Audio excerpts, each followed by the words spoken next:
Chair calls this meeting of the Judiciary Committee to order. A quorum is present. Members, today we will be hearing 4 bills on the agenda. We're going to start with Representative Cantrell. So if Representative Cantrell can bring your folks down.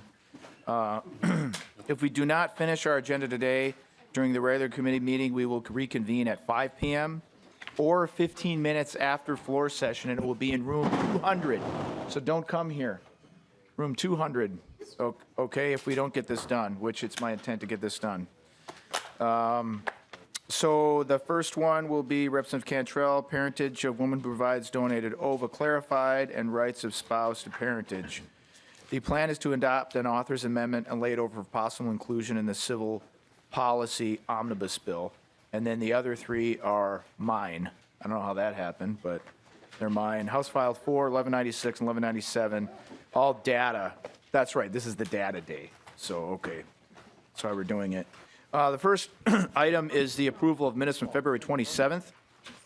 Do I have a motion on that? Representative Zhang moves the moments. So move. After having thoroughly reviewed them.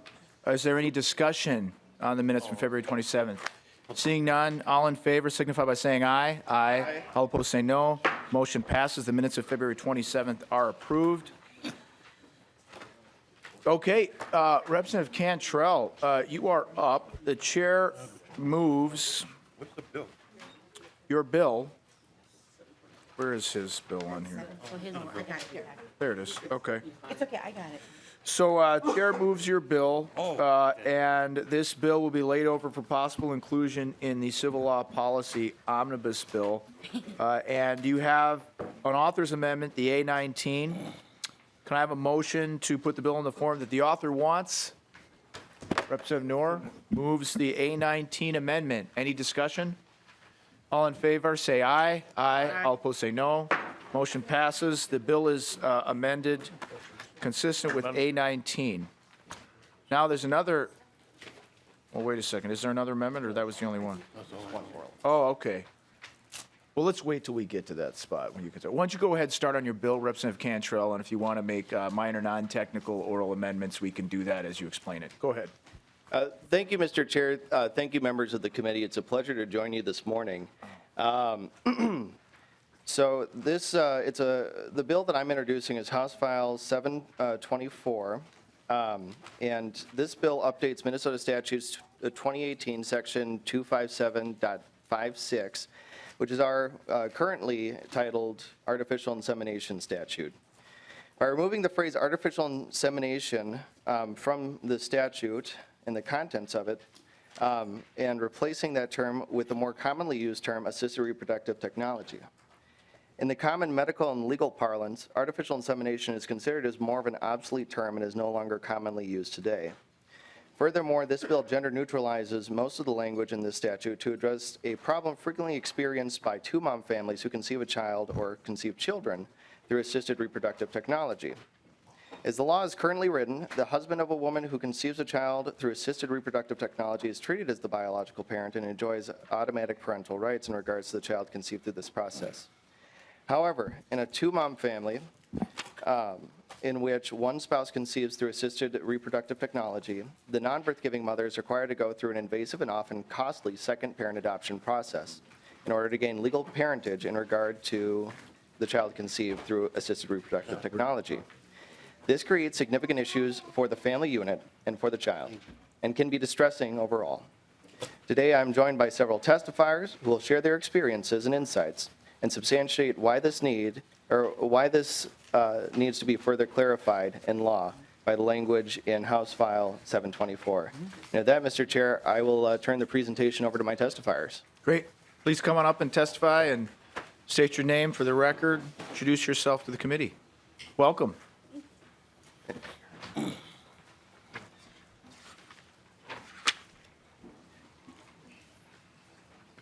Hello, my name is Nikki Graff. This is my wife, Whitney Graff, and this is our daughter, Logan.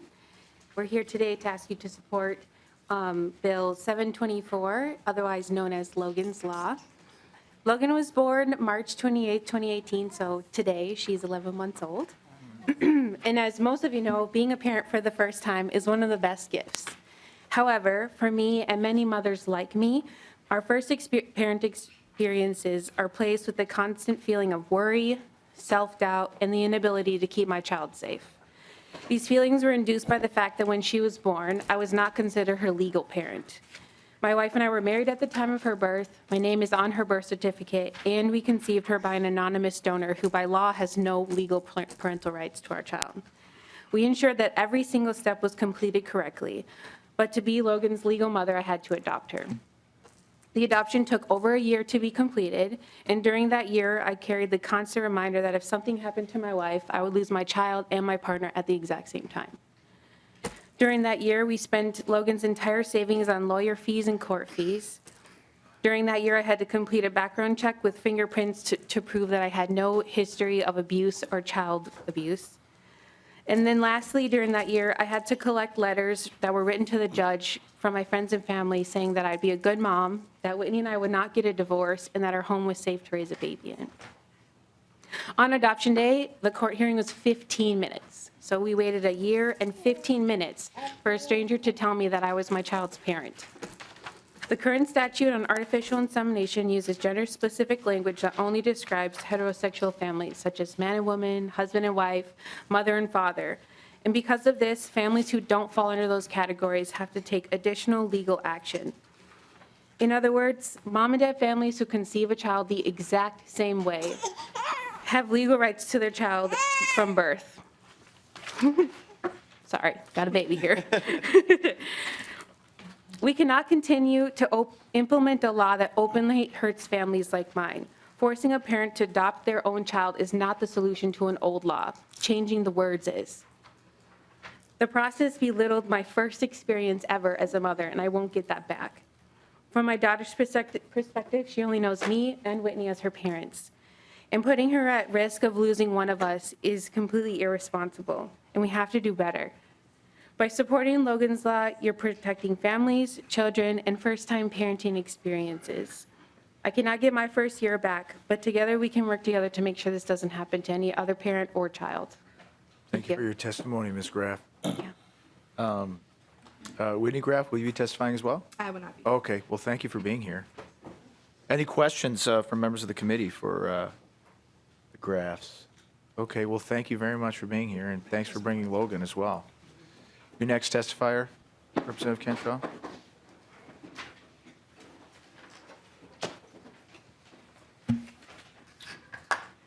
Chairman Lesch and members of the committee, thank you for the opportunity to testify in favor of Logan's Law.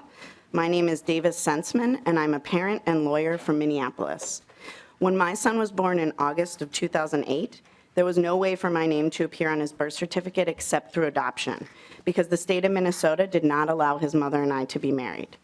The months between August when he was born and February when his adoption was final were as climactic and tiring as the first months of any family with a new baby. But I had the added worry of knowing that if anything happened to my son in those months before the adoption was final, I would likely be unable to be with him. And if anything had happened to his mother in those months, I could have faced losing my son entirely. I was, in the eyes of this state and this country, a legal stranger to my son. Despite my spending long nights up with him as he learned humans are not nocturnal animals, despite my willingly paying for the many things he needed, I had absolutely no relation to him before that adoption. When my son was almost 5 years old, he and I stood on the steps of the building next door and celebrated the fact that same-sex marriage was now legal in Minnesota. And 2 years later, when he was 7, we celebrated as that became the law of the land in this country. My son will be 11 this summer, and despite all of these changes, despite Americans in general and Minnesotans in particular realizing that their marriages will not somehow be lessened if families like mine are also recognized under the law, children like my son are still born as legal strangers to their loving parents because of the wording of this statute. Oddly enough, this statute provides a benefit to one certain group of people. Those are attorneys who handle second-parent adoptions, which until recently included my own firm. We are paid several thousands of dollars by loving married couples to file numerous filings with the court and take up valuable and limited resources simply to ensure that the non-gestational parent is not, despite the legality of her marriage, a legal stranger to her child. The judges who continue to hear these 15-minute cases consistently apologize to the families for having to go through this process. One judge recently commented that this issue is, quote, ripe for a 14th Amendment case against this state by the affected women. I urge you to use the power the people of Minnesota have trusted you with to avoid the need for such an expensive resolution and instead to do what this bill asks and amend the statute. And finally, I would like to remind this committee that amending the statute could not only save the individual families that it affects money, but also the taxpayers of this state. Children born to families like mine and Logan's have only one legal parent at birth. Parents like myself and Logan's non-gestational parent have to take the affirmative step of adopting our kids. And this is an expensive and time-consuming process. If we were unable or unwilling to do that, we would continue to be legal strangers to these children. So if something happens to the gestational parent, the child could be left without a responsible adult and could easily end up relying on the state for medical care, housing, or other things children need. Voting to change this statute will be a vote to assure that kids like my son and kids like Logan have two adults on the hook for their many expenses and needs from the moment of birth. For that and all the other reasons stated, I urge you to vote yes on Logan's Law, and I'm happy to take any questions you have. Thank you for your testimony, Ms. Sensman. The questions from members of the committee for Ms. Sensman. Thank you very much. Thanks for being here. Your next testifier, Representative Cantrell.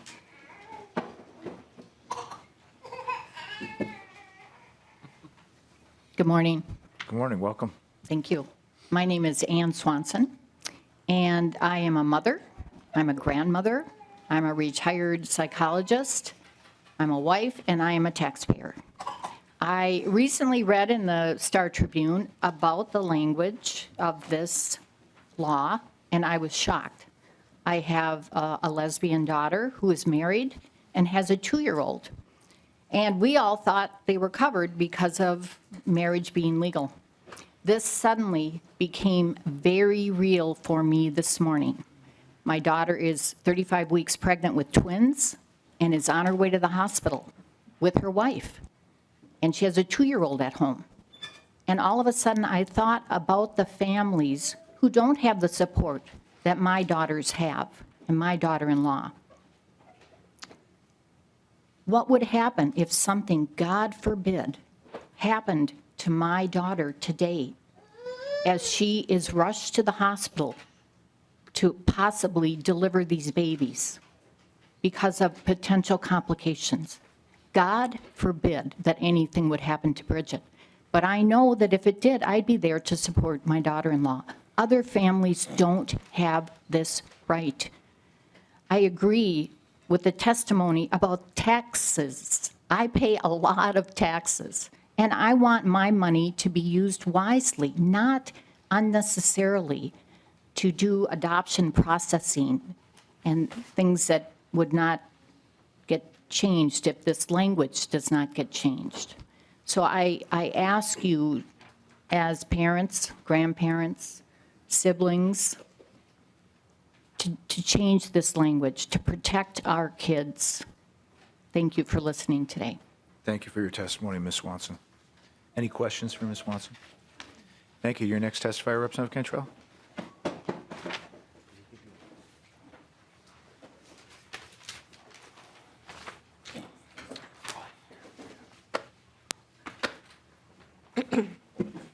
Welcome to the committee. Please introduce yourself. Thank you. Good morning. My name is Bree Murphy. I am the mother of Rowan Avery. This is my wife, Selena. She's also Rowan's birth mother. We're here today representing Logan's Law, but also our own personal family. Ever since I was a child myself, I've wanted to be a mother. Selena and I have been married for over 2 years now.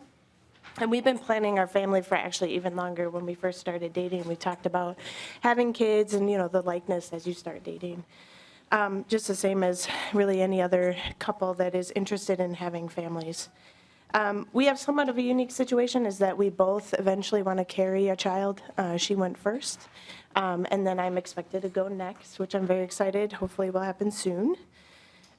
Due to that decision, we chose an anonymous donor who represented both of us so that we actually had a tie between not only us, but them as well with their DNA. So a lot of planning went into this. Rowan is not an accident. We fully planned to have her. And the day we found out Selena was pregnant, of course, we were so happy that our dream was coming true of being mothers. And then someday, one of my friends came to me and just told me that Rowan was actually not legally mine, and that this dream of being a mother is not legally true. In our hearts and in Rowan's mind, I'm all she knows with Selena as her mothers. And it just broke my heart, of course, because that means that, if anything were to happen to Selena, I'm not sure what would happen to Rowan. And the fact that here I thought, since we were legally married and we went through that whole process and making sure that we went through the same things that my straight friends had done. Documentation we were filling out already said spouse, so I was very excited. Things were changing. People at clinics and the hospitals were actually crossing off the word father and putting spouse for me. I really thought that this was true and that this was, going forward, until I was told that in the end, it actually, something could happen where Rowan would not actually be mine, and I would have to really fight for her. I have not gone through the adoption process yet, and would love to not have to go through battling those legal fees, and especially hearing, Nikki's story and us talking, the fact that it could take over a year for a 15-minute decision by someone who doesn't even know how much love we have for our daughter. And then, obviously, all the costs that comes into preparing to have another child, on top of that is just a lot. So, we're asking you to please agree with these changes. It would be a huge change for us. And we actually, just over this time, have been educating more and more of our friends that are planning to have families that, you got to start preparing for potential adoption. And we'd love to not have to do that. So thank you for listening to us, for meeting us, and we appreciate any help you can give us. Thank you very much for Thank your you. testimony, Ms. Murphy. Any questions from members of the committee for Ms. Murphy? Great, thank you. Thank you for being here, bringing your family. Person of Cantrell, do you have another testifier? Okay. Mr. Chair, it looks like, Why don't we go to your proposed oral amendments on that? Can you describe where what? Oh, Chair Considine. Thank you, Chair Lesch. So the spouses are listed on the birth certificates? Representative Cantrell.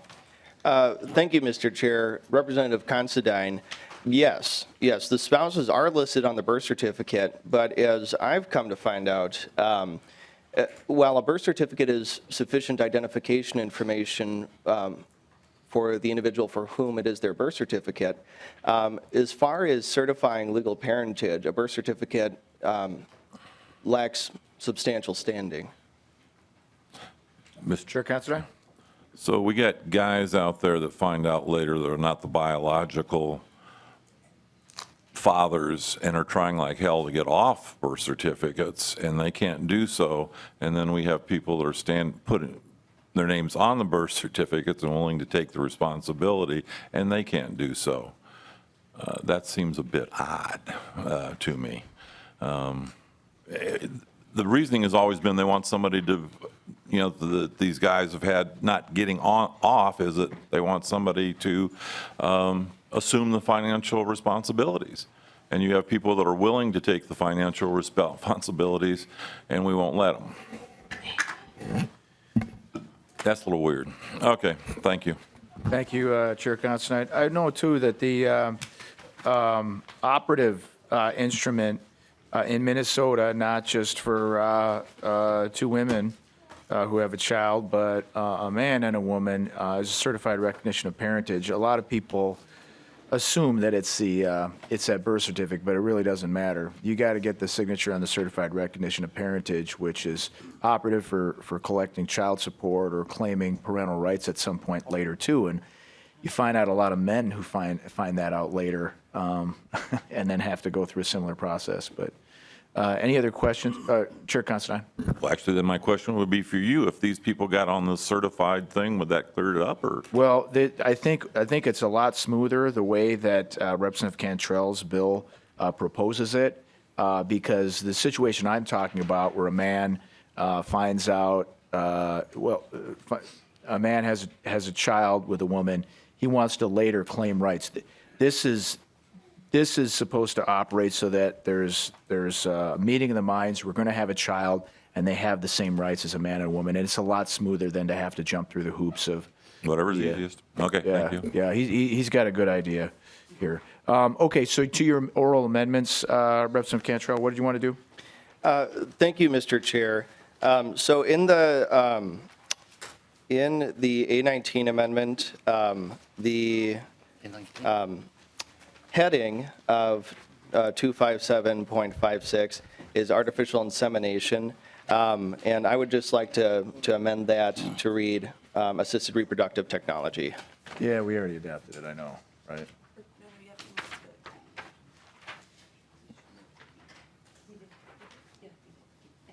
So we have to recall that then, right? Okay. For the A19, we already voted on that, Representative Cantrell. I didn't know you were orally amending the amendment. What's your second amendment? Does that go to the written amendment, or does it go to the bill itself? Mr. Chair, at this point in time, I only have that one amendment now. Okay, well, let's do this. Representative Considine moves to reconsider our motion to approve the A19 amendment. Any discussion? All in favor, say aye. Aye. All opposed, say no. Motion passes. A19 is reconsidered. Representative Considine also moves the A19 amendment. And Representative Cantrell, your proposal is to change on line 1.4, artificial insemination to what? Mr. Chair, to assisted reproductive technology. Reproductive. Technology. Okay. All right. Any questions about the amendment? Yeah. Chair Liebling. Thanks, Mr. Chair. I don't want to belabor this, but why are we injecting technology into this? Maybe assisted reproduction, or I don't know if you've had deep conversations about what this should be, but I just want to make sure that it's, maybe staff has an opinion, just so that it's right and not injecting some additional issue into it. Well, I don't know. I guess, Chair Liebling, I never care when people want to amend section headings because they don't ever matter in statutory interpretation. So you could name that section Bigfoot and it wouldn't matter. But to your question, if staff can answer, go ahead.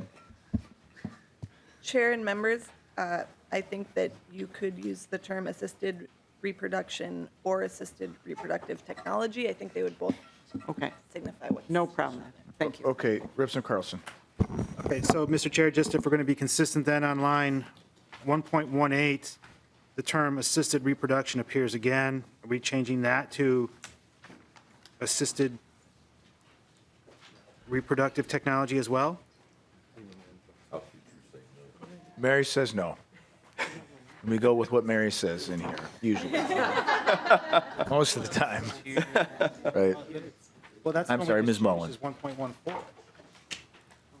I'm confused. This is something we might be able to fix in reviser's bill, right?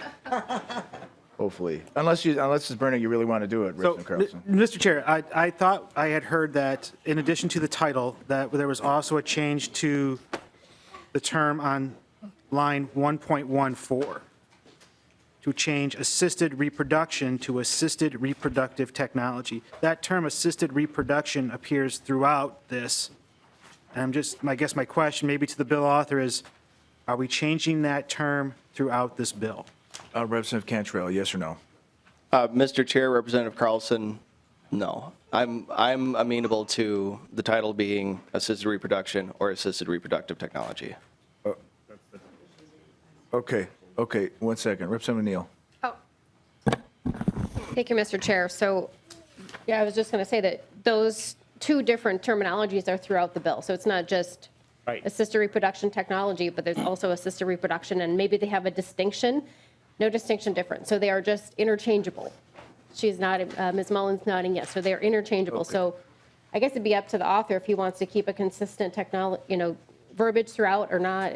it's really up to him, I suppose. As I've already mentioned to someone this morning, Emerson stated a foolish consistency is the hobgoblin of little minds. So we don't care. They can be different.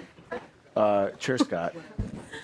Thank you, Mr. Chair. Well, I think that it would be good to have it to be consistent.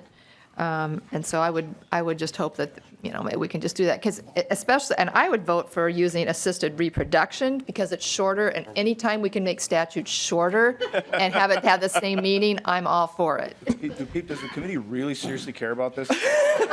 I'm serious. We'll change it. We're doing our job. Okay, fine. If the committee seriously cares about this, we'll ask staff to go through every line where it says that and change it to be consistent. Give me a north-south or something on that. We want to change it all? Okay, fine. Staff, how much of a pain is it going to be to have to? Chair and members, I think you can change the heading, so this oral amendment would be at 1.4 to assisted reproduction. And then on 1.13.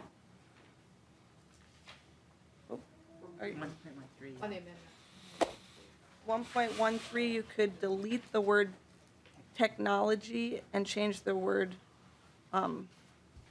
reproductive to reproduction.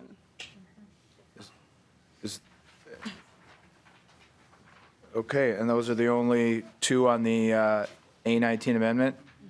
Okay, so those are the non-technical oral amendments, the A19 amendment. Did you, Representative Barr, did you have a comment to this?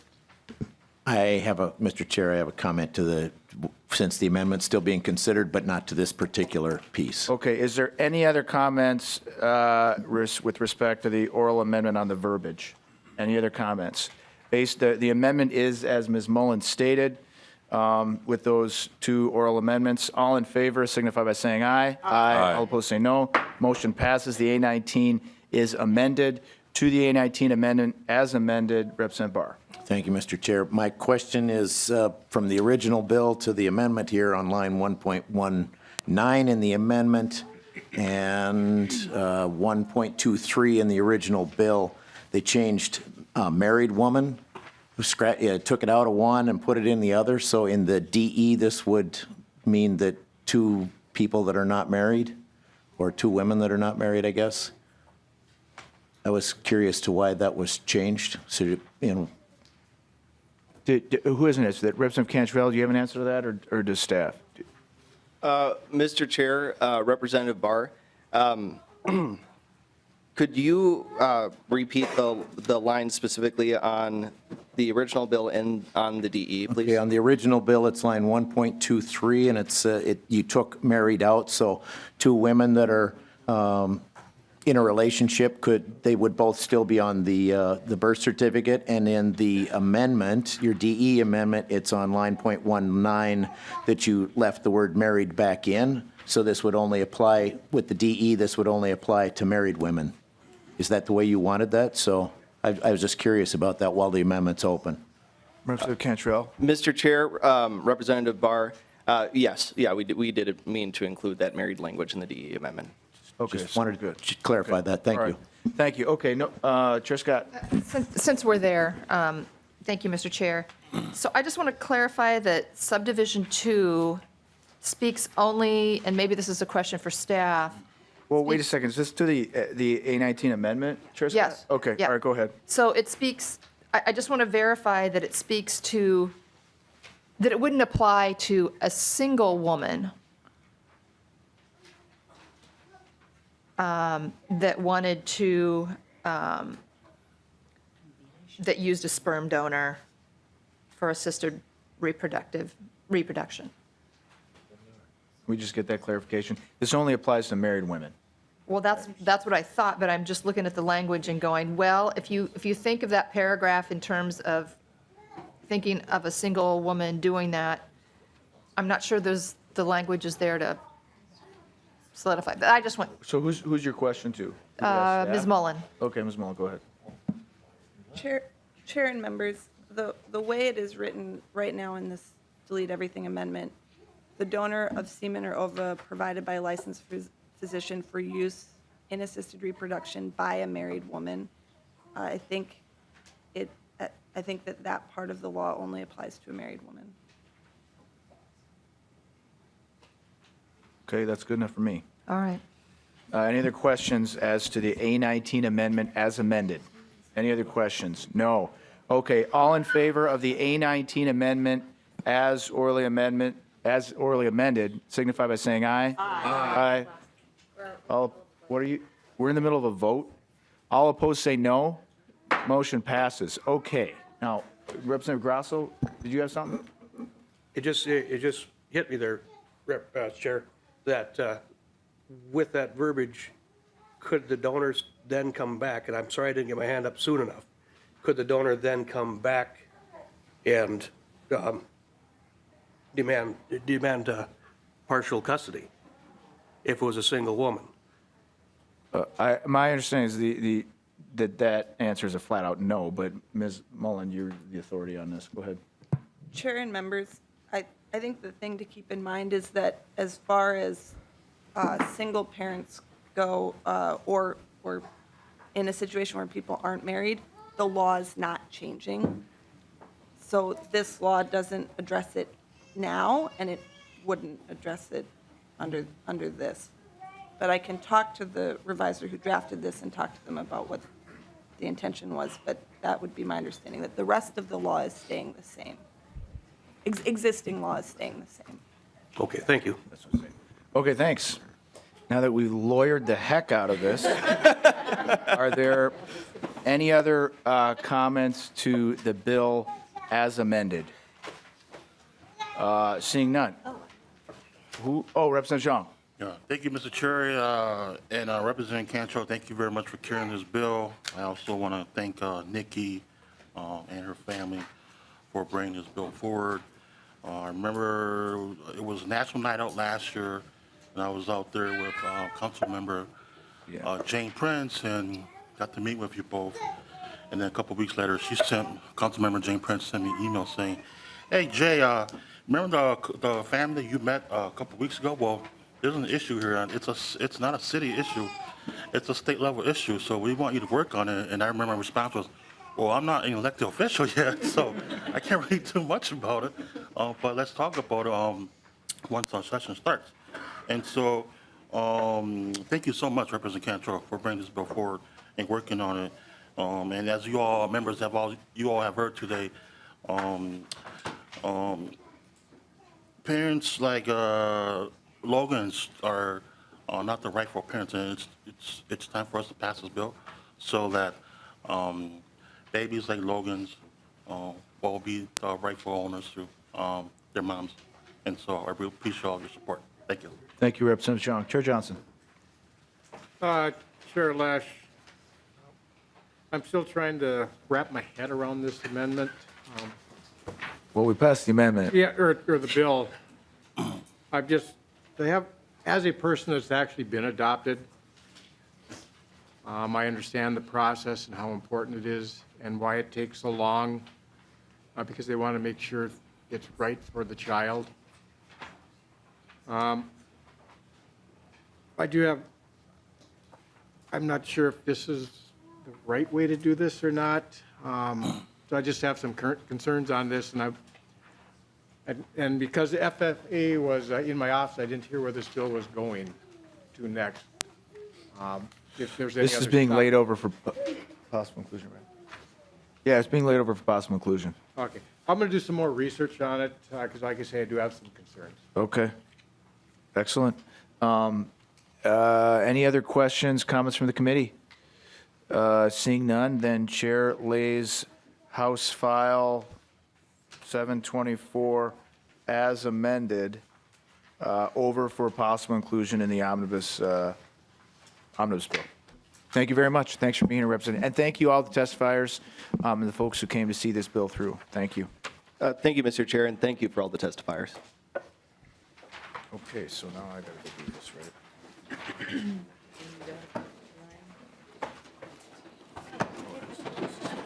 Is this my own? No, I have other. Okay.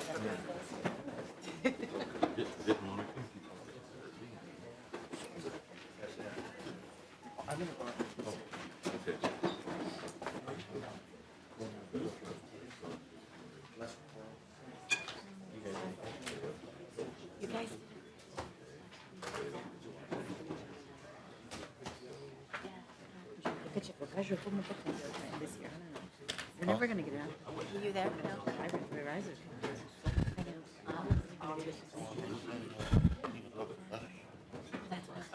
They told me that you told them to come back to me. And that was All right, the bill we're going to be hearing next is House File 4, the prescription price gouging bill. Chair Lesch, would you like to move your bill to get it before the committee?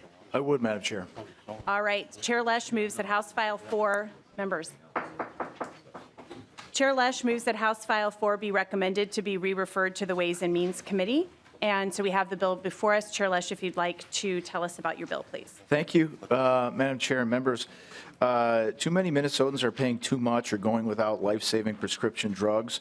This is morally wrong. Minnesotans shouldn't lose their lives because they can't afford the life-saving medications they need. Many Minnesotans have to pay prices for prescription medications that are downright obscene. It's wrong that these folks are put in a position where they feel helpless as Big Pharma rakes in record profits from this unconscionable activity.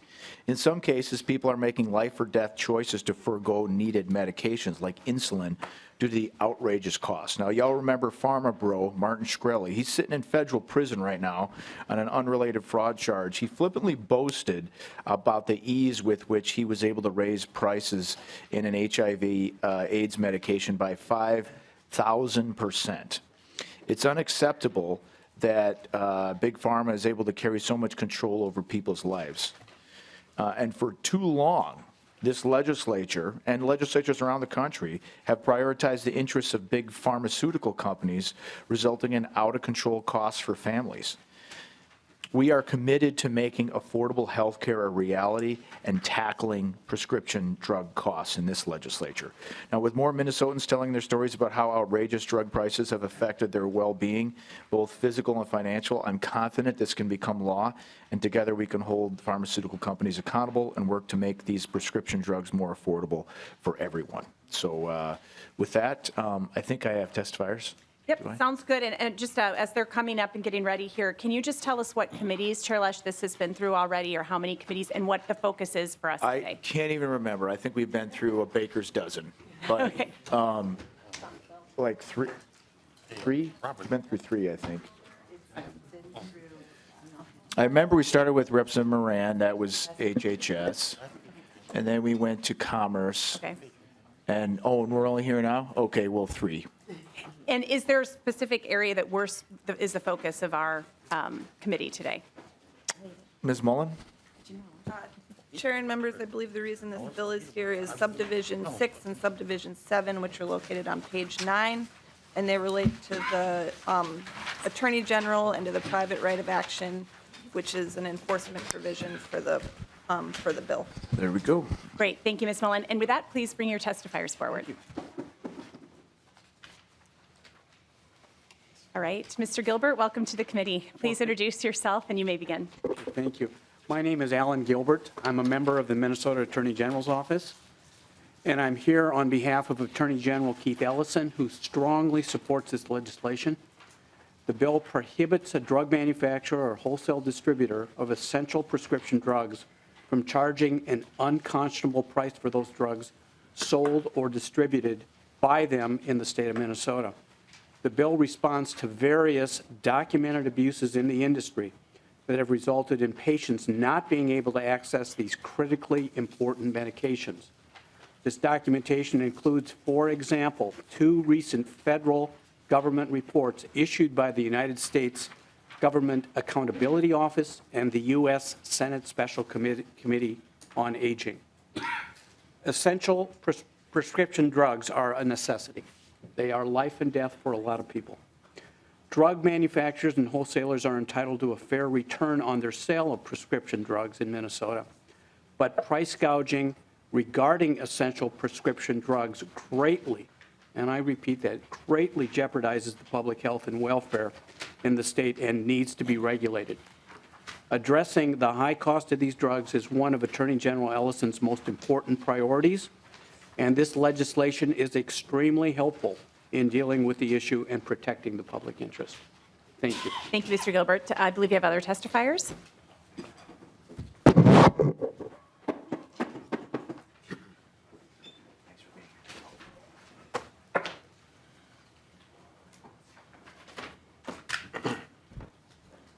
Good morning, Good morning, Mr. Holt. Go ahead. and thank you, committee, for hearing me today. My name is James Holt Jr. I am a hospital worker at Fairview Southdale Hospital and a member of the executive board of SEIU Healthcare Minnesota. I am the father of Alec Rayshawn Smith. Okay. Alec died June 27th, 2017, as a result of rationing his life-saving medicine. My son was a type 1 diabetic who relied upon the daily injections of the insulin to stay alive. As a result of unregulated pharma, type 1 diabetic have seen the rapid increase of the cost of insulin to go from $21 a vial in 1996 to almost $300 today. The discovery of insulin occurred in 1921, and the first treatment with insulin was given in 1922. Insulin was given to the University of Toronto for $3, and it was understood that insulin was to be affordable to all diabetics, and that it was a gift to the world. Those three scientists did not want to profit off the discovery. They wanted to save lives. The University of Toronto did not have the ability to mass produce insulin, so Eli Lilly took over the production of insulin. And it was understood that any revenues from insulin was to be used to find a cure for type 1. Most type 1s need about 3 to 4 vials a month to survive, as well as many other diabetic supplies, which can also be financial strain.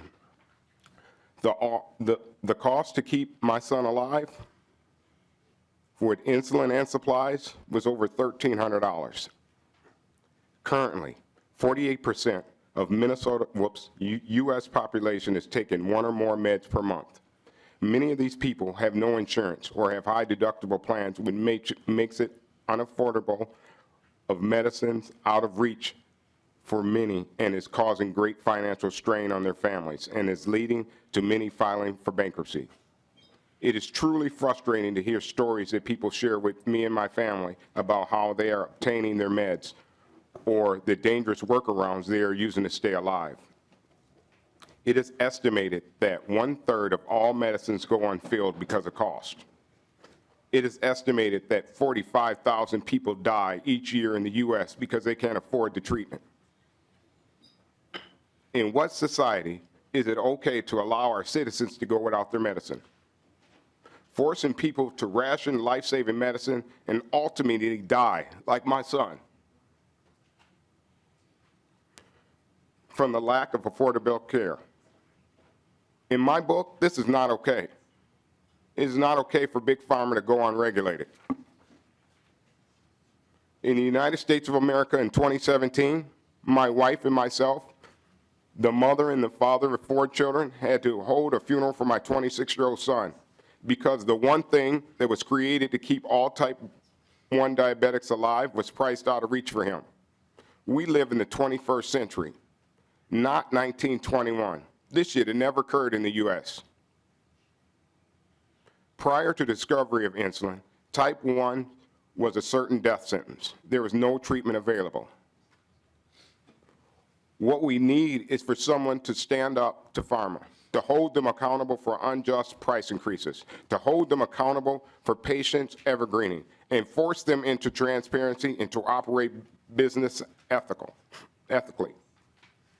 I believe it's the job of our Attorney General to go after pharma when big price increases have occurred over and over and over again.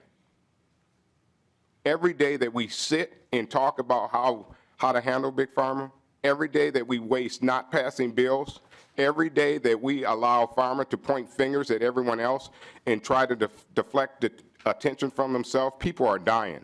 We need to stand up and put a stop to pharma's pricing patients out of their medicine. So I'm asking all of you today, will you give the Attorney General, Keith Ellison, the tools to do his job that we elected him to do? Thank you. Mr. Holt, I just wanted to say thank you so much for being here today, and our deepest sympathies to you, and we really appreciate you speaking about this and your advocacy on this issue. So thank you very much. I won't go away. I will not stop. Please don't. Thank you. Thank you. Yes. Chair Scott. Thank you. If the testifier would stay there, I do have one question. There are some other bills I know floating around the legislature that have to do with the cost of prescription drugs. And I know I signed on to one, I think, that had to do specifically with insulin. And I'm just wondering if the testifier knows about those other bills that are floating around and if you're supportive of those or if you have an opinion. I know of a couple of them. Okay. I can't name them by name, Yeah, that's fine. but I do know of a few of them, and I'll be there for them too. Okay. Thank you. I believe you have more testifiers, Chair Lesch? All right. Madam Chair. We have the Minnesota Nurses Association. Ms. Roach? Thank you, Ms.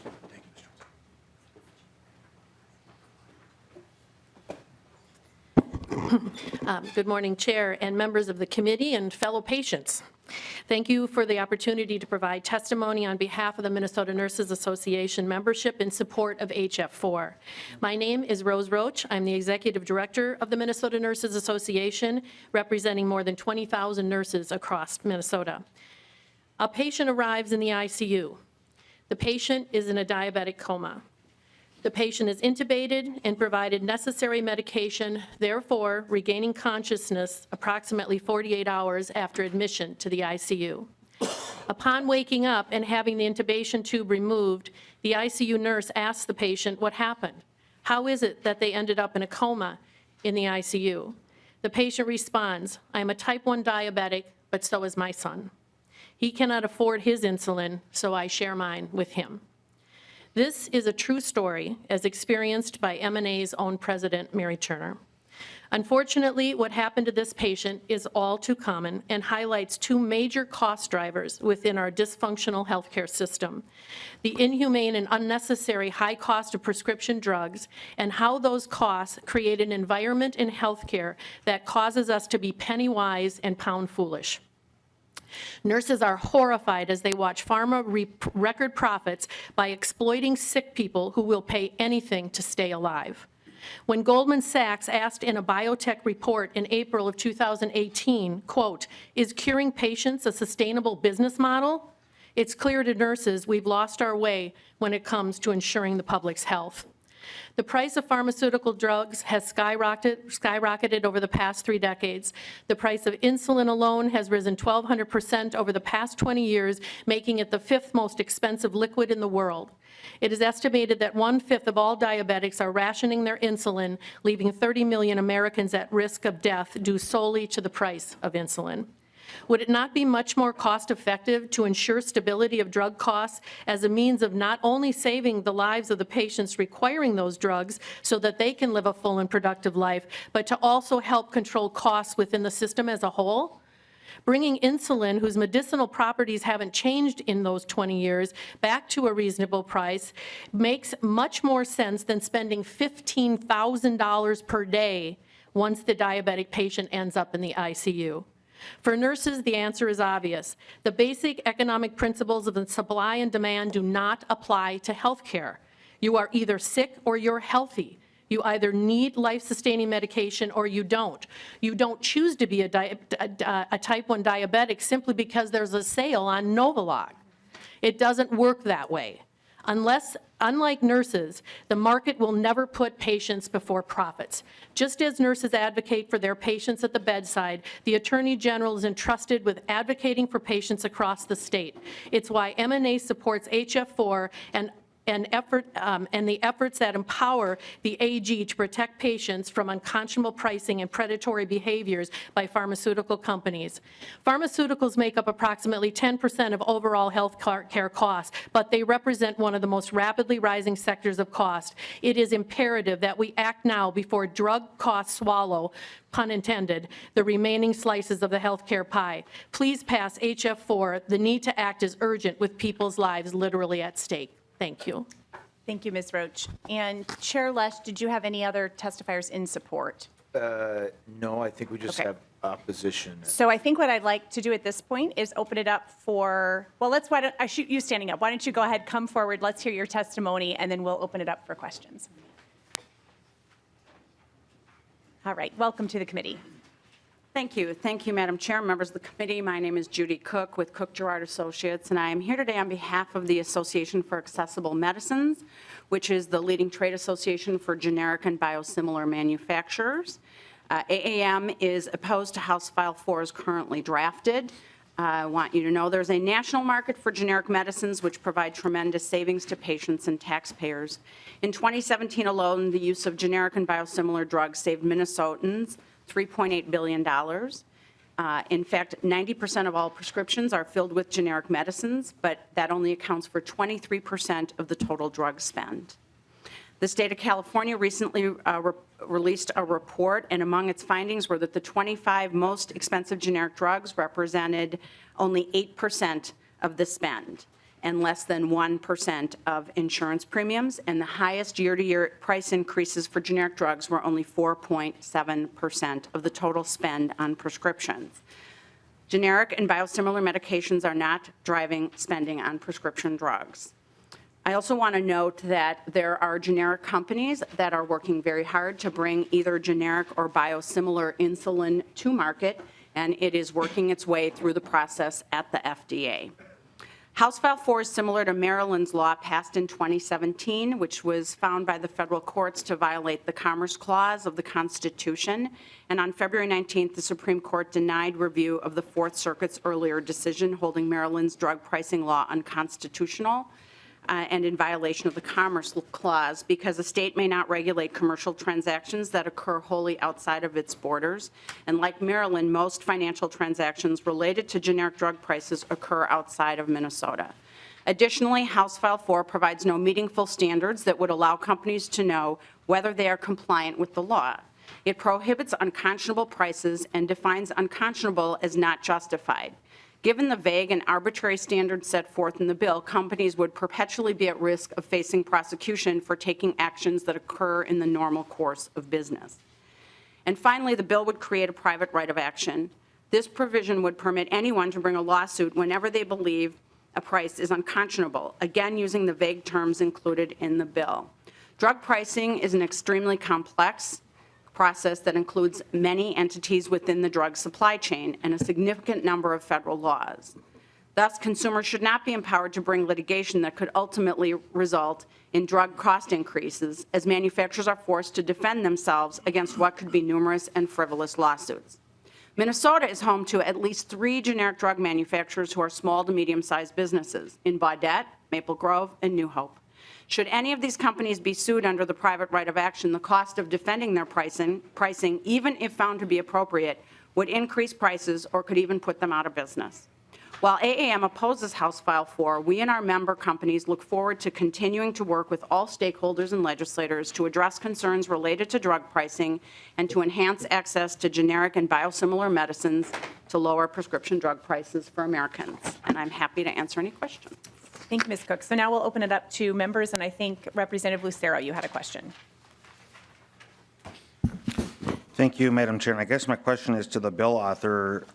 Based on this testimony, could you explain the private right of action? Yes. Mr. Chair. Madam Chair and Representative Lucero, it's my favorite part of the bill. It says that to sue under this section is for the benefit of the public, and so it falls under the Private Attorney General Statute 8.31. If the Attorney General does not do it, you can hire your own attorney to ensure that you have access to life-saving medications so your child does not die, and you can get attorney's fees for that. Representative Lucero. Thank you. So is this a unique clause to essentially, if I understood you correctly, a private citizen then can act under the authority of the Attorney General is what I'm understanding. And then how common is it to have a clause like this in other statutes, I guess? Well, Madam Chair and Representative Lucero, yes, Section 8.31 is old. I don't know how old, maybe Mr. Gilbert knows, but it's been on the books for at least decades at minimum. And we're saying that this is a part of that. So there's a list of things that the Attorney General has a right to sue under: consumer fraud, other things to protect the public.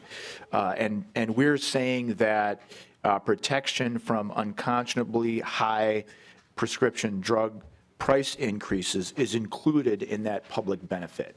So we're adding it essentially to the list of that under 8.31 that includes private right of action. Representative Lucero. Thank you. And one last question then on subdivision 8, severability. I noticed that was included as well. Do you anticipate any portions of this bill that might be found unconstitutional or something to that effect that would require this clause? Or what was your driver for including this in here? Well, Madam Chairman, Representative Lucero, I include severability clauses in any bill or contract that I write. Any good lawyer would, to ensure that if some cockamamie judge 40 years from now decides that it's unconstitutional, that it's preserved for the protection and benefit of the public. The rest of it is. All right, Representative Herr. Madam Chair, Chair Lesch, thank you for bringing this bill forward. So I have had a kidney disease since I was 16 years old, and there wasn't a medication for me until I was probably in my 20s, and I used to pay $5 for a month's supply. And a couple years ago, that drug went to $50 for a month, and that's just the copay. So this issue hits near and dear to me because I know $50 may not sound a lot to some people, and I was able to pay that, but a lot of people can't pay for those types of things, and I had to take that particular drug because the ACE inhibitors protected my kidneys. And so I couldn't take a generic, I couldn't take another kind of drug, so I really appreciate you bringing this bill forward.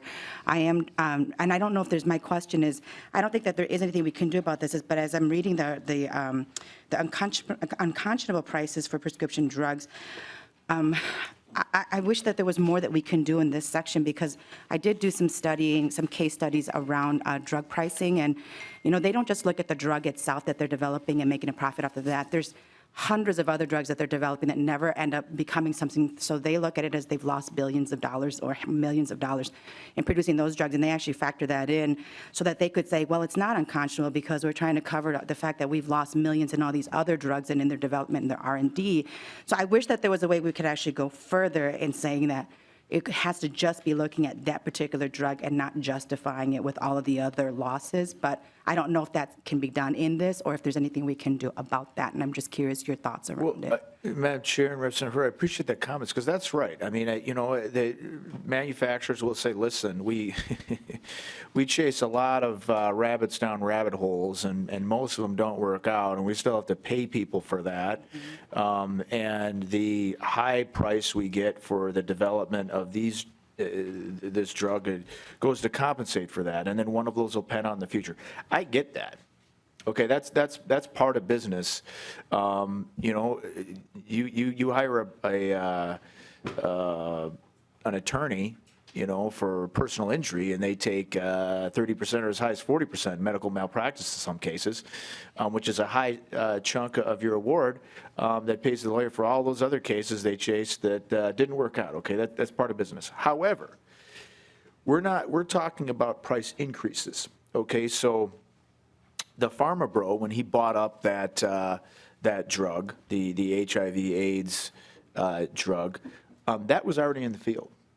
That had been produced. It was in production. It had been distributed for a while. He simply raised the price of that because he could, because people would die if they didn't take it. It had zero relation to the costs of R&D or production of that drug or any other drugs. And that includes insulin too. Okay, so insulin's been on the market, and going from $19 a vial to $300 a vial or whatever ridiculous amount has zero to do with the development. And so that's what we're looking to get at here. The unconscionable statement gets at if it's related to production, then it's fine. But if it's not, and you're just squeezing sick people who are going to die because you can, you're who we're after. Thank you. Representative Herr. Thank you, Chair Lesch. That's a great distinction. I appreciate that. All right, members, I believe we have 4 people who want to ask questions and about 5 minutes left I'd like to devote to this bill, so if you could please just get to your questions, that would be great. Representative Johnson. Madam Chair, Chair Lesch. As we heard in testimony earlier, there's already been a court ruling on a bill very similar to this in the Supreme Court, or in the federal court system, that ruled it unconstitutional. But we also heard that we have 3 manufacturers of the generic drugs in the state of Minnesota. And with that information, what that tells me, and I'm not sure if you're on the same page as me, is because they're located in Minnesota, those would be the only 3 manufacturers that we could actually apply this to. And with that, if we pass something like this, would that drive those companies out of the state of Minnesota? It really makes me wonder. I was doing some little bit of research on this, and for every medication that the pharmaceuticals develop, they have about 13 that they go nowhere because they're not working. They're not suitable to create, or they're not doing what they're intended. So that's a lot of research and development. And then also in other countries across the world, they have stuff like this that limit how much can be paid. Some countries actually set the price. And in order for a company to sell something else, they have to sell other things. Those are things that raise the cost of pharmaceuticals in the United States, so we pay about twice what everybody else does because of what other countries do. Now, if we do this, not only might the 3 manufacturers we have leave the state, and if it would happen to be found constitutional, even though it's similar to one that was and because of the separation clause that you have in here, I really wonder if any pharmaceutical companies would sell any medications to Minnesota. That's just something to think about. Chair Lesch. Thank you, Madam Chair, and Chair Johnson, thank you. I didn't know you were going to toss me a softball. I would note, members, you go to any other country, okay, and they do not get squeezed for prescription drugs the way we do. Why is that? Because Big Pharma wrote our laws. In those other countries, the people, the representatives of the people, wrote the laws. You know, I was in Mexico, first vacation I had in, I don't know, 10 years or something, with my wife in December, and she walks into one of those little pharmacies they have over in Mexico, and she's buying up all these EpiPens and stuffing them in her purse. I'm like, what the heck are you doing? She's like, are you kidding me? I get these things for pennies on the dollar down here in Mexico. I'm like, okay, whatever. We're going to buy another suitcase in one of the pharmacies to store more EpiPens and bring it back or something. But I'll tell you this. There is no question that in those other countries, the people are not squeezed and gouged the way Americans are because Big Pharma has written the laws here. And I would add this. You suggesting that somehow a court case in Maryland has the bearing here. That was a Fourth Circuit case, number one. This is a different bill. This is not the bill, and it was in fact drafted by talented attorneys specifically with what the Fourth Circuit said in mind. Now, we're in the Eighth Circuit here, okay, in Minnesota. This is an entirely different circuit, and so while a decision from a Maryland court may be persuasive, it's not controlling. But there's another piece here that's important to remember.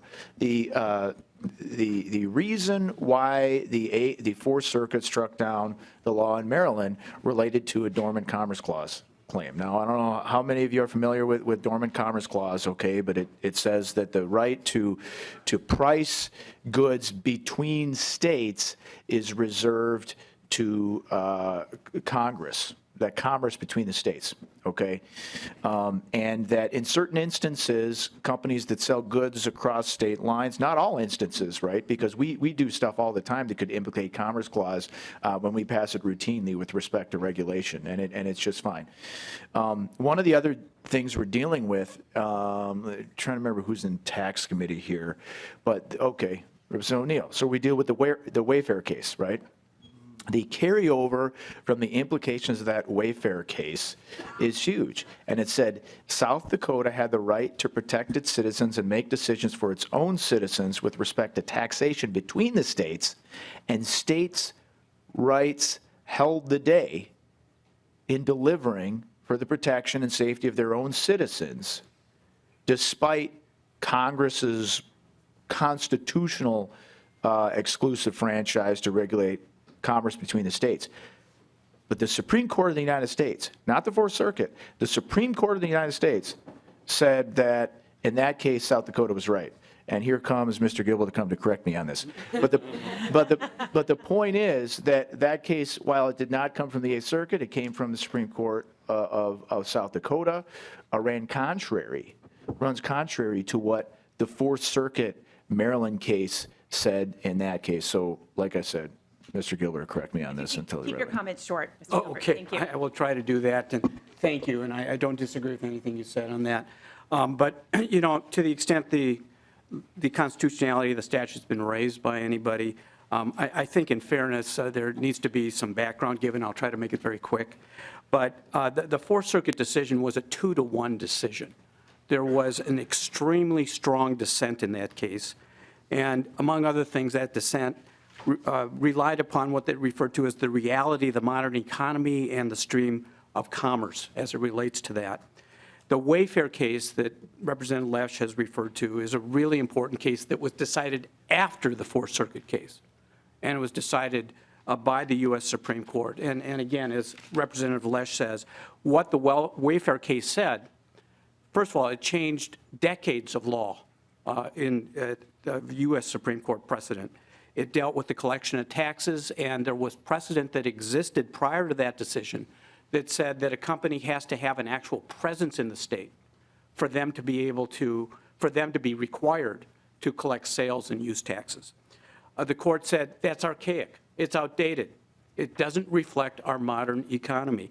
And what it did, it reversed all of that prior law. And it said you don't have to have a presence in the state. Again, that decision was reached after the Fourth Circuit decision, which came down on April 13th, 2018.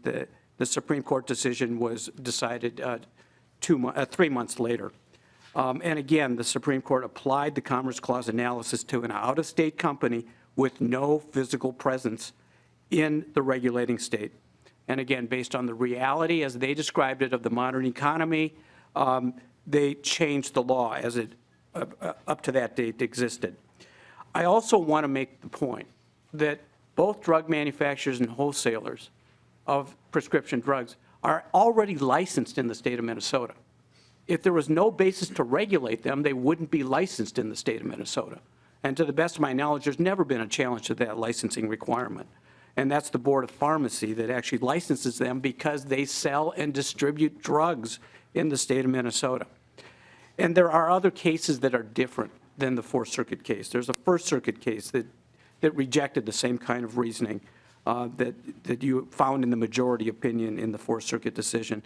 There's a federal district court case out of Arkansas that deals with pricing and PBMs and similarly found that the Dormant Commerce Clause wasn't violated. So anyway, that's just some of the background I think that gives, you know, some context to that Fourth Circuit decision.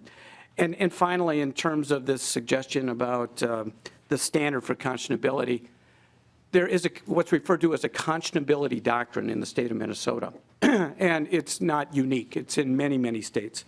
And it involves the general concept of reasonableness. What's reasonable under the circumstances, and a price that is unreasonable under particular circumstances can be unconscionable. And under this particular statute, a price is unconscionable if it is not reasonably justified by the actual costs incurred in inventing, producing, distributing, and selling the drug, and any actual cost of an appropriate expansion of access to the drug to promote public health. So this goes to the question that we had over here as to what costs can be considered. Well, the costs are specific as to the particular drug that might be alleged to be unconscionable in terms of its pricing. So So anyway, that's background. I'm sorry if I took up too much time, but I think it's important when you talk about the constitutional issues that you do it in context.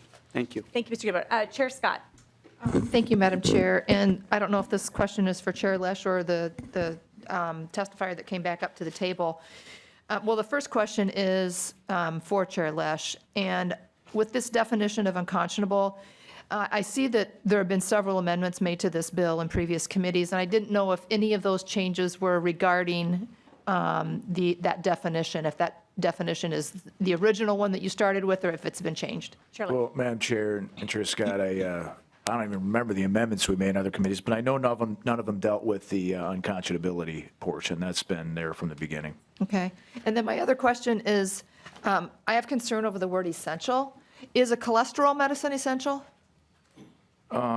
Well, Madam Chair and Chair Scott, the essentiality rubric is laid out in section, here we go, patented, covered under Medicare Part D, has been designated by the Commissioner of Human Services due to its efficacy in treating a life-threatening health condition or chronic health condition that substantially impairs an individual's ability to engage in activities of daily living. And then it lays out 30-day supply is $80. So that's not really my department as to whether or not cholesterol is or not, but we leave that to the really smart people to decide what's essential. Chair Scott. Madam Chair, thank you. I think that is the word that gives me the most consternation with the definition, because essential for one person may not be, I mean, I think it's too vague. I guess we'll just put it that way. And even though you're leaving it up to who you would consider the Commissioner of Human Services, I find that word troubling, because a lot of patients are going to consider the drugs that they're taking as being essential to them, but whether they're essential under this vague definition is to me, it's too murky. But I do agree that there has to be something done about the issue, particularly of insulin, because I heard that on the campaign trail, and I'm like, well, insulin's been around forever, right? So I do think there is something that needs to be done. I'm just not sure that this bill in its language is the right thing, but thanks for bringing it forward. Thank you, Chair Scott. And I would just note, too, that I've heard this not only with respect to insulin, but the EpiPens that you mentioned and asthma medication. I've also heard from constituents about those drugs as well. I believe Representative Barr, you have a question?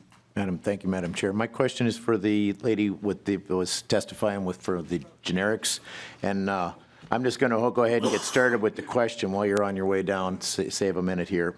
My question is to Madam Chair and Ms. Cook. Ms. Cook. Thank you. My question has to do with patent law, and I believe it's what is the number of years that's patent and on drugs, and then why is insulin still covered under patent? If it is covered under patent, if it is not, why are there not more generic drug manufacturers producing this to actually put some market force back into this so that the price doesn't go through the roof? And that's just with the insulin, and then I have a follow-up. Ms. Cook. Thank you, Madam Chair and Representative Barr. I will do my very best with this, but I probably will need to get some more information and follow up with you. But I'll tell you a little bit about what I know. So my understanding, I'm not even going to tell you how long patent law is. It varies. I think somebody else can probably give you a better idea. I think we're in the 15 to 20-year range, but there are ways in which patents can be extended as drugs are changed, improved, whatever. In terms of the insulin issue, it is actually a complex drug. It's been around for a long while. So my understanding of what's happening is that companies are trying to bring it to market as a generic, and the FDA is now changing course and suggesting that it has to be brought to market as a biosimilar, which is a very different pathway. And so it is just, I think, even though it's been around for a long time, it is a complex product. And so that's what has been the delay for bringing a generic to market. Just one other thing on asthma inhalers. So 2 weeks ago, a generic Advair asthma inhaler was released, and it's at a 70% discount off the brand. So hopefully that is helpful to some of your constituents. Representative Barr? Madam Chair and Ms. Cook, can you shed any light on the wholesale part of this? Because I was in a briefing about 2 years ago that was talking about there's 78% of all drugs manufactured in the United States run through 3 wholesalers licensed by the federal government, which puts an extreme bottleneck on the pricing because those 3 basically control the price between the actual pharmacist like CVS or Target and Eli Lilly or Bayer, the manufacturer, and a lot of the pricing has to do with those 3. Could you shed any light on that for us, please? Sure, Madam Chair and Representative Barr, I'll be as brief as I can on this. So actually 90% of all generics are sold through the 3 largest wholesalers, and those are national contracts, and those are prices that fluctuate almost on a daily basis based on what's needed, how much his product is out there. It's actually very, very complex pricing system on the generic side, which is a commodity market, versus the brand side, which is a monopoly market. And I know we're getting a little far afield. So. Representative Barr? Thank you, Madam Chair. And then just a last statement, I guess. My wife is a liver transplant recipient. She does not, she's got 7.5 years of extra life simply because of the pharmaceutical companies. She would not be here without anti-rejection medicine. So I understand exactly where you're coming from, and I get your pain because I almost lost my wife, and I will lose my wife if pharmaceutical companies are not allowed to sell. And I'm looking at these prices on here, and they're nowhere close to what we're paying for her medications to keep her alive. I could very well be joining you, sir, and so I want to make sure that doesn't happen to my wife or other people. So I get where you're coming from, Chair Lesch. I really do understand this from a very personal standpoint, but I think we're taking the wrong tactic on this. I believe the federal government is the one that's putting the restrictions in, especially on insulin drugs, when they're changing the rules, and then the wholesale market, where we're not allowed to put any kind of free market competition in here, is controlled by, most of this is controlled by 3 wholesalers that are only licensed by the federal government. I think the government is the one that's standing in the way of keeping these prices down and making sure that people like this man's son have paid entirely too much for insulin, and some of the other testifiers are paying entirely too much for a drug that should have been licensed under generic many, many years ago and had many manufacturers, so we could keep these prices down. Okay. So here's where we're at, members. We are supposed to convene in about 10 minutes. We still have a couple of other bills. I'm wondering if we can go into 11:30 because we had testifiers from House File 1197 here yesterday. We pushed them over to today. And so what I'm hoping to do is wrap this up for a vote, move to 1197, and at least get some of the testifiers able to testify today. Is that all right? Yes. Okay. So, Chair Considine, did you have I have you down as a question for this. Are you good? I do. And it's for the Attorney General guy. That would be Mr. Al let's keep it Gilbert. brief. All right. Yeah, his name is Mr. Gilbert. Mr. Gilbert, sorry. The word I find most troubling in all this discussion is death.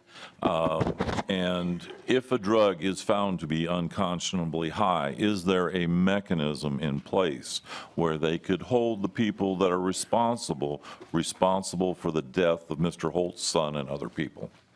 Mr. Gilbert. Madam Chair, Representative, the bill, as Representative Lesch indicated, is part of Section 8.31, which is the Attorney General's authority to pursue various remedies, which could include damages.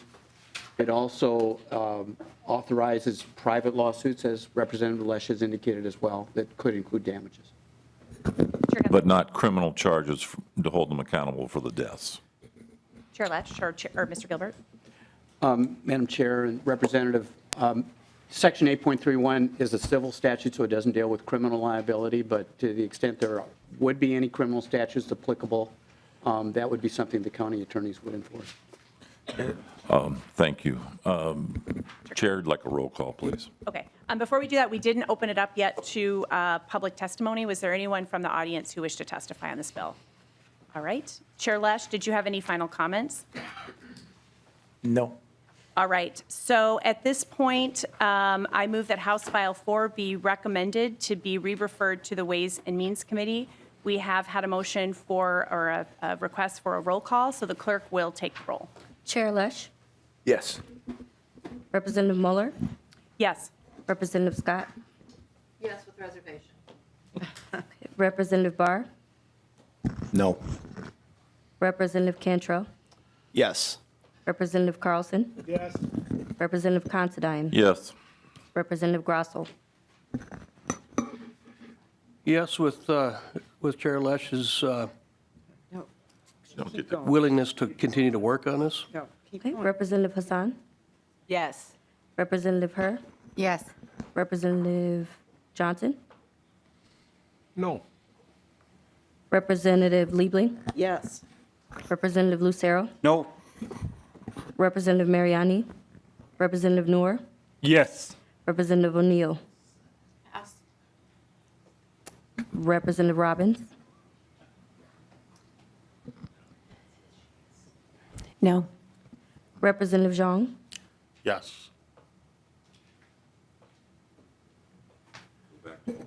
Okay. We have 12 ayes and, oops. She was a pass. So just say that. Do I? All right. Representative O'Neill,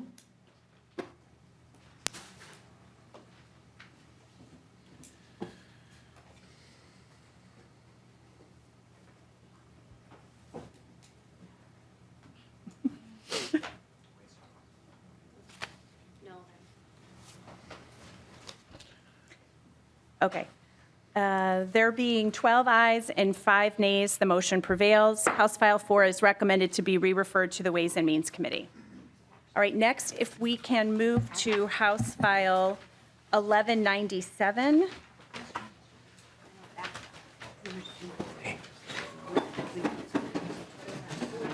Yes, and members, these other two bills, the intent is to lay them over, so I'm hoping we can finish actually both and then not have to return this evening.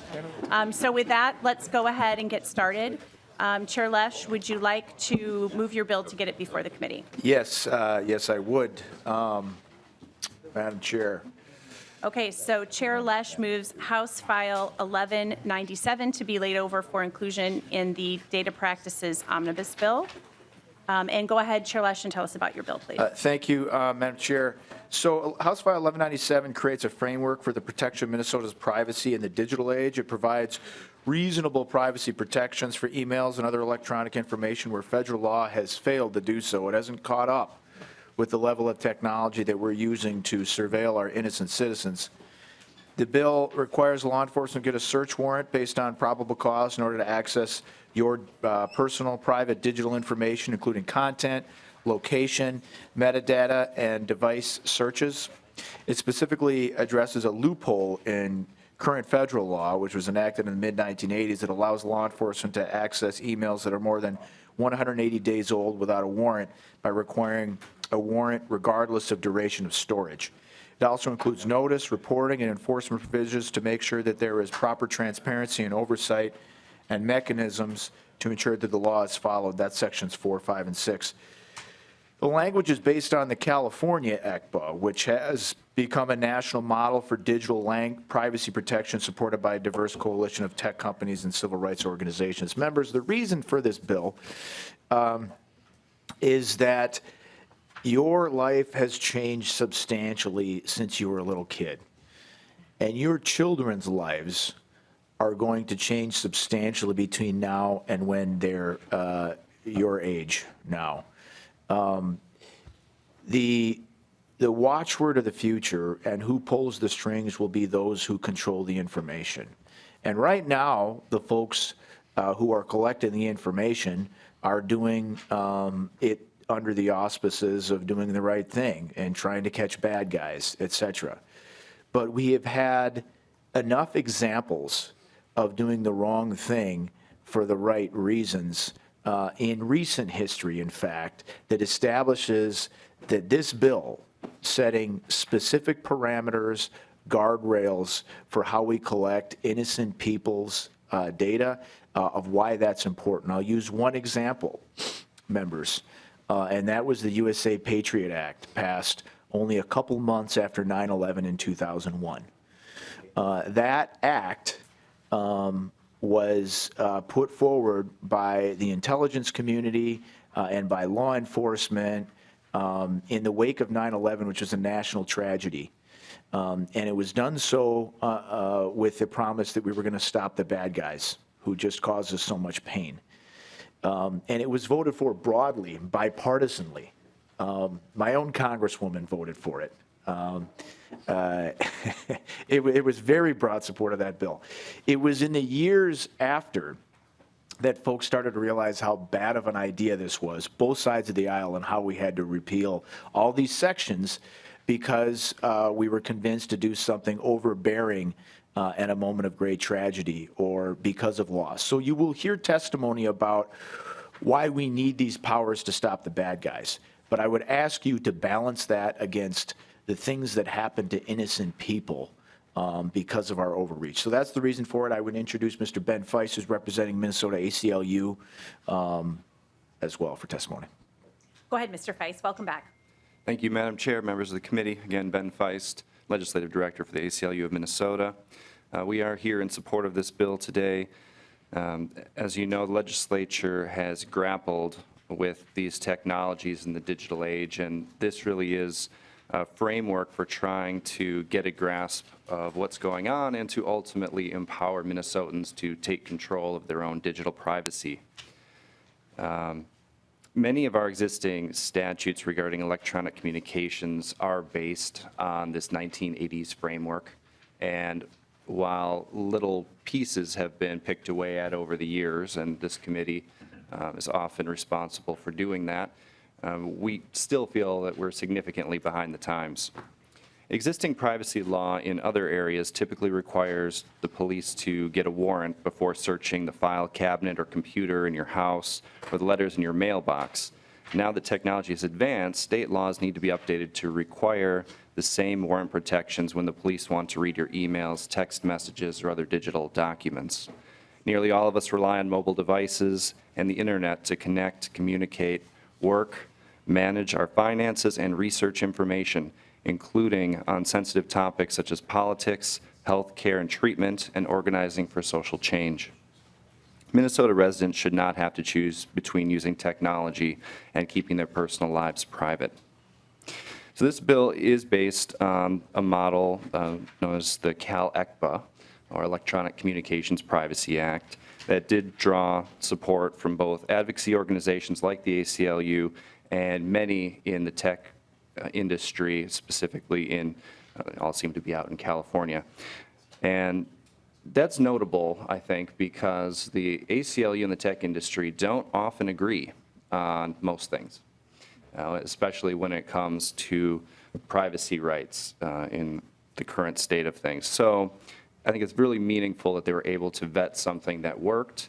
And from the tech companies' perspective, having some uniformity across the states in how law enforcement can access the information that tech companies are holding is actually very valuable. So this bill was put together with that in mind. Now, as you will hear from some of the other testifiers today, they have concerns about some of the perhaps unintended consequences or conflicts with existing state law that have come out of this framework. And we intend to continue to work with Representative Lesch and all of the stakeholders to address all of those issues before this moves any further. So with that, I'm happy to answer any questions. Thanks. And before you do that, let's go ahead and get our other testifiers in who wish to testify on this bill. I believe you were the only supporter that's testifying. We might have some folks that are opposed to this bill. So why don't you come on down, please? And welcome to the committee and introduce yourself.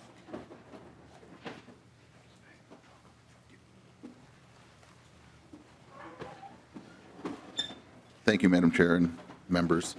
My name is Matt Gottschalk. Would you like me to begin my testimony now? Yes, go right ahead. Thank you so much. I'm the Chief of Police from Corcoran, and I'm testifying on behalf of the Minnesota Chiefs of Police Association. The association represents over 300 chiefs across Minnesota that lead agencies of all sizes. Our association has several concerns over this broad proposal, many of which will be touched on by my colleagues in law enforcement testifying after me. Some of our biggest concerns include, as drafted, the bill completely disrupts our current warrant standards and sets new standards simply based on technology, which creates inconsistency and confusion by basing the type of warrant on technology rather than our existing long-established and reasonable warrant standards. The timeframe standards to issue a warrant, we believe, should mirror the current 7 to 10 day standards that we currently operate under rather than the references to 3 days in the bill. The emergency language in subdivision 5 does not allow for exigent circumstances that it could include incidents like kidnapping, missing persons, human trafficking victims, because it only refers to death or serious physical injury. Additionally, the destruction of information and evidence provisions set a completely different standard from normal retention schedules for both active and inactive investigations. The destruction of this information will result in incomplete case files kept for many years as a result of our existing data retention laws. Furthermore, in many law enforcement investigations, our officers cannot yet tell what is exculpatory or not within the 30 days outlined for destruction of much of the information.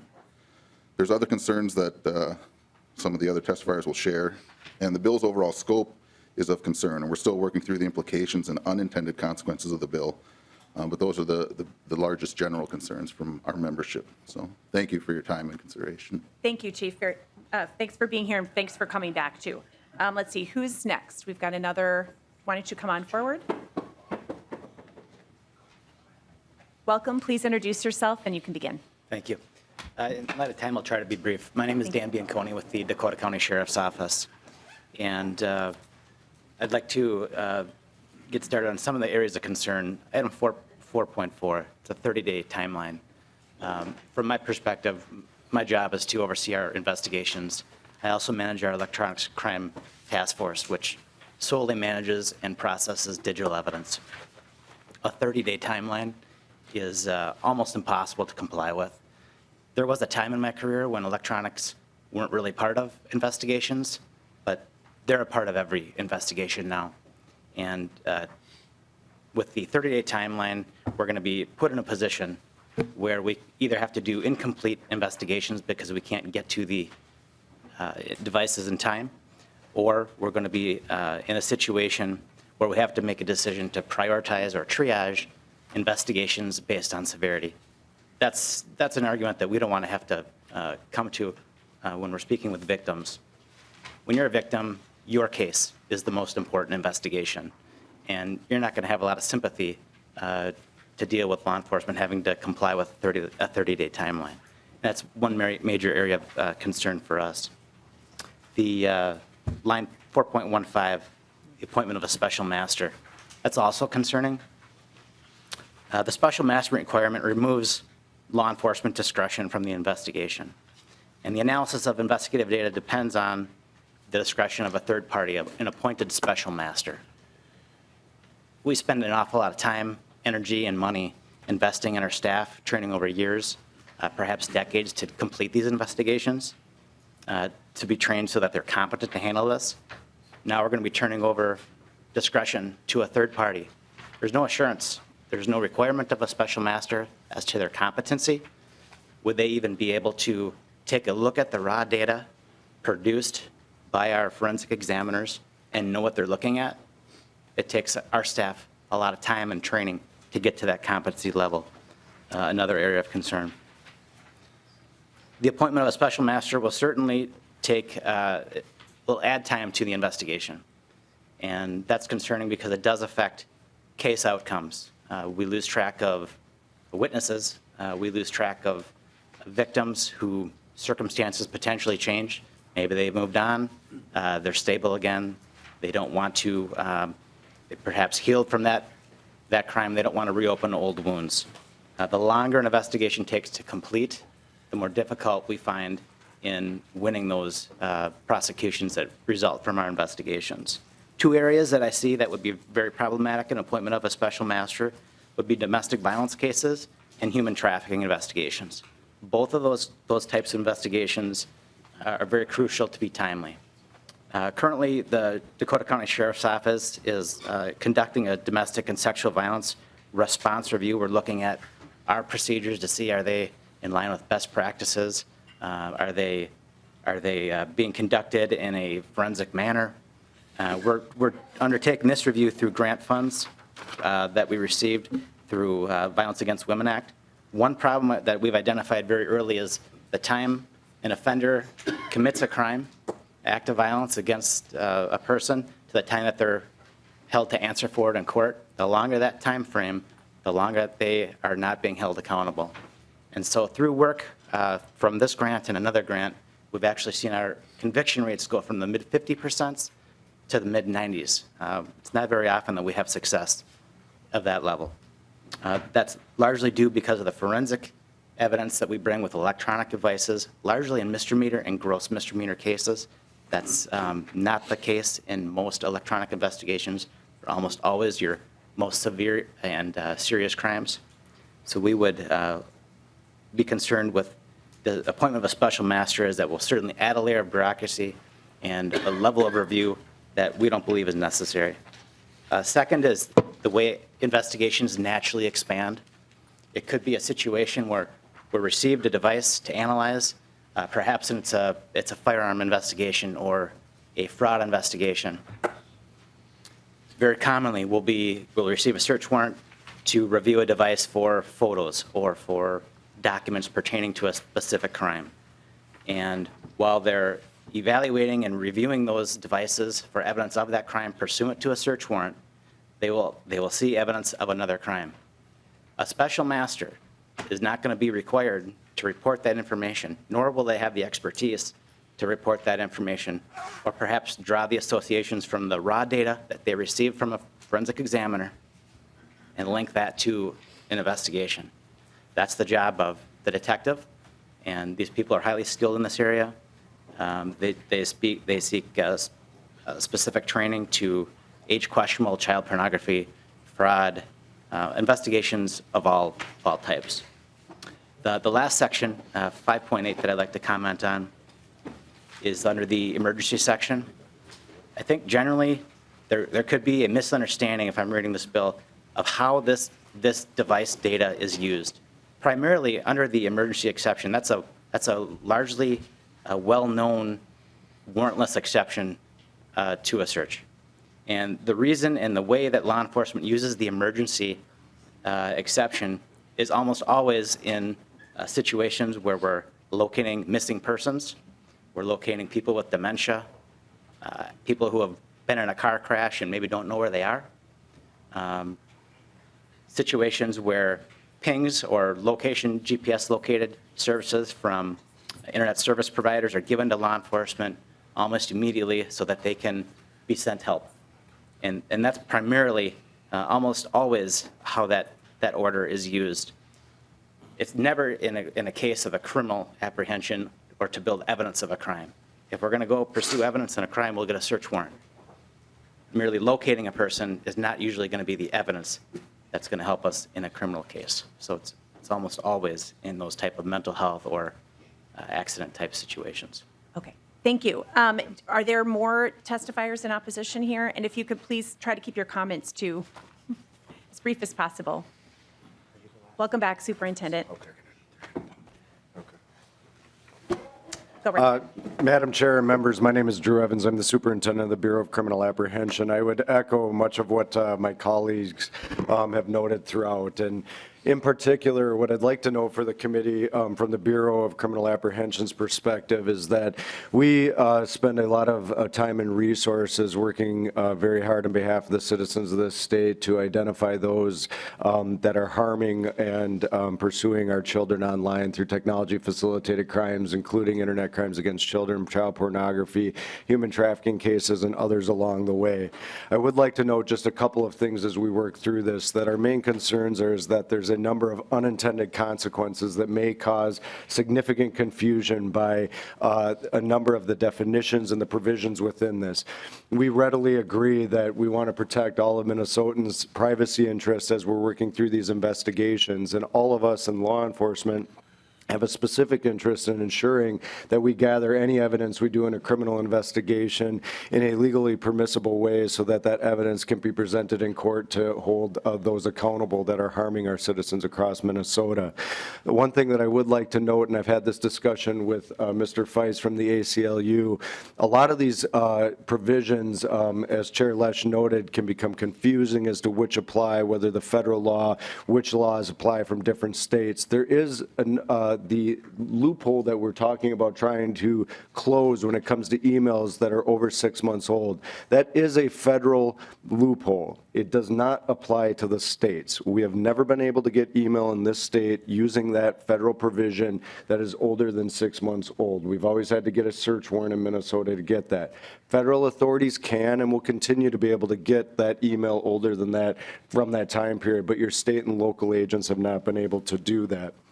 Our digital multimedia laboratory does a lot of evidence examination, and some of the timeframes that were noted by my colleagues, we share similar concerns. Our current turnaround time in the BCA's digital multimedia evidence laboratory is, for example, over 4 months, currently pending in our child pornography cases. Having to examine and destroy potential information or evidence in those cases would severely hamper our efforts as we're working through those. In addition, the BCA would never be in a position to destroy any evidence in a particular case until defense attorneys and others have had an opportunity to review that information, for example. And so we would like the opportunity, as we said, we have concerns about a number of provisions working throughout the entirety, really, of the bill in terms of a number of definitions and what provisions would apply when.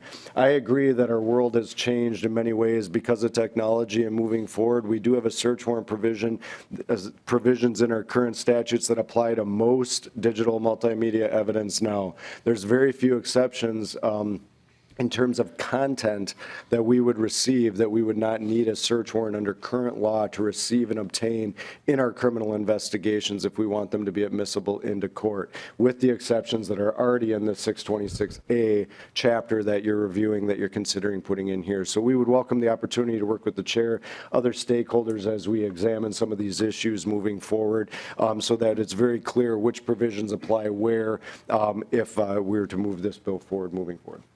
Thank you, Superintendent. I have a question for maybe you and or Mr. Feist, because we were talking about the provisions we already have in statute, but I'm just wondering about constitutional provisions, because I heard some, I think Mr. Feist testified about needing a warrant for emails and text messages. We want to be able to have that with this bill, but it's my understanding under Fourth Amendment case law analysis that that kind of warrant is already required. Am I missing something about that? Go ahead, Superintendent. Madam Chair and members of the committee, we have a fairly simple rule when we're teaching our agents how to make the determination if you need a warrant or not, regardless of what the companies may do. If it is content-based, whether it's a text message, whether it's an email, whether it's an actual message on a phone, you are required to get a warrant. If we can see what people were communicating back and forth, you need a warrant. Pen register and other provisions under 626A, if we're simply seeing dialed digits in and out, we see people communicating via text, but we don't see the content of those text messages, that can be obtained via subpoena. And so we think of it as transactional versus content. Content-based, we teach them that they need to get a search warrant. If it's transactional in nature, that subpoena provisions likely are the oversight that we need in that particular instance. Thank you for that clarification. Representative Lucero, I believe you had a question. Thank you, Madam Chair, and I just want to thank Chair Lesch for this bill. And the law is not keeping up with technology, and I think this is a great attempt to begin to catch us up with the modern times and the modern capabilities that technology is allowing. Now, there are, I think, some legitimate concerns, as we've heard here, and I know that Chair Lesch will work to improve this bill, but I just want to give a big thank you for this, and I'm proud to be a co-author. Chair Scott.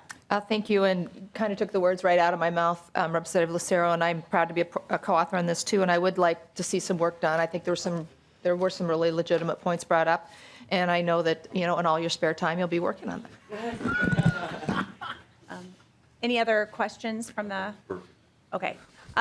Chair Lesch, did you have any final comments? Sure, Madam Chair, thanks. And in general, I really like working with these guys too. I'll tell you that they're pretty easy to work with. And I know that when some previous legislators left, they probably got really nervous. Oh, here we go. Now we got to deal with Lesch and Scott and Limmer, right? They're not going to say anything, but they're pretty easy to work with on this, and hopefully we can find some middle ground or something. But Mr. Feist is easy to work with too. So, but I wanted to point out that the focus on victims, and I understand, this is their job. Okay, when I was in college, I had a roommate who had a guard dog, and that guard dog was great. Okay, and they start barking when things coming toward us. So we made sure we kept the guard dog on a leash, though. We didn't let him go running off. But it was a very important protective measure that we had that made us feel safe. And I appreciate the focus on victims that we have when we have laws in place that are meant to protect us from dangerous individuals. But I would note the first bill we had on the calendar today. You remember that? Okay, women coming up saying, why do I have to get fingerprinted and asked if I'm a sexual predator on children because I want to adopt my own kid? That effect came from us looking out for victims and looking out for kids. And the spillover of that overreach caused us to have unintended consequences. We had to deal with that bill today. And the same thing happens when we over-rely on simply one analysis of how are we going to protect the victims. There are other things that we need to deal with too. And I wanted to point this out, members. I believe it was, it was a chief in Minnesota, and I can't even remember who told me this, said he went out, this was years ago, to the FBI, because they all work with FBI and all the big shots out there and rub elbows with them, and said that he ran into the FBI director. That FBI director kept under the glass on his desk a letter signed by Robert Kennedy, Attorney General Robert Kennedy, and the letter gave permission to J. Edgar Hoover to wiretap Martin Luther King Jr.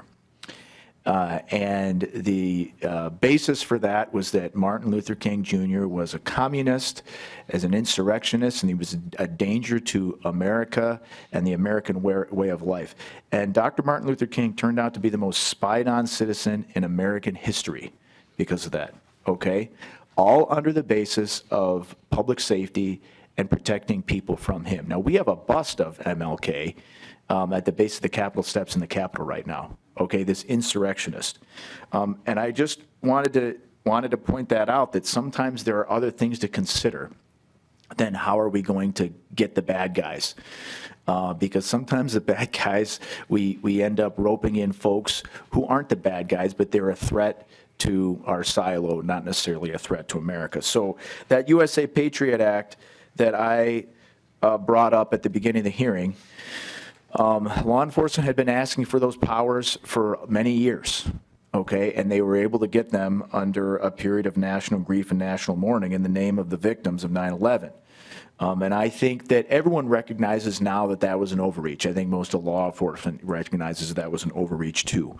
And so this law is meant to set up parameters so that we reduce those moments of overreach. All that said, I recognize that law enforcement has major problems. They really don't like this bill. I get that, okay? And I want to be able to work with them to see if we can come up with some result here. So that's the end of my comments. I mean, I talked too long, Madam Chair. But. And that's all right, it's your committee. Anybody else in the audience that wanted to testify on this bill? All right, seeing none. One last thing, Madam Chair. Go ahead. I'm sorry. That FBI director, who I just looked this up to look up the letter, that kept that letter, that RFK letter about wiretapping Martin Luther King Jr. on his desk, turned out to be James Comey. Okay. All right? Now, the reason this is Alrighty, important, Now, okay, I'm going to start to draw the line here now. Come on. It's 11:35. okay. I'll just leave it at that. All right. We're opening a whole can of worms we don't want to go into there. All right, so House File 1197 is laid over for possible inclusion in the data practices omnibus bill. Members, do we want to do 1196 now, or do you want to come back tonight? Madam Chair? Yep, go ahead. I think we can do 1196 on next week. Oh, all right then. Well, what? We've posted the. Who's here? Is anyone here for 1196 now? Many of us have committees tonight, committee hearing already. Right. You have what? So we prefer to have 1196 next week? Are we able to do Or do you want that? to do it quickly now? It's going to be laid over. I'd rather wait on it, Madam Chair. I think we can do it quick, and I don't want to do it now Okay. because it's 11:35. Well, right now, the next meeting is scheduled for Monday. Okay, currently we have a meeting scheduled for Monday evening. Why? This is, What? The House File, it's House File 1500. Is it a big one? It's a non-compliant driver's license. Oh, yeah, okay. Okay. we could add, Let's add this to that. I'm sorry, Ben. We're going to add this to that. Okay. He'll be here anyway. So it sounds like we're going to be adding House File 1196 to the Monday evening hearing. And with that, the meeting is adjourned.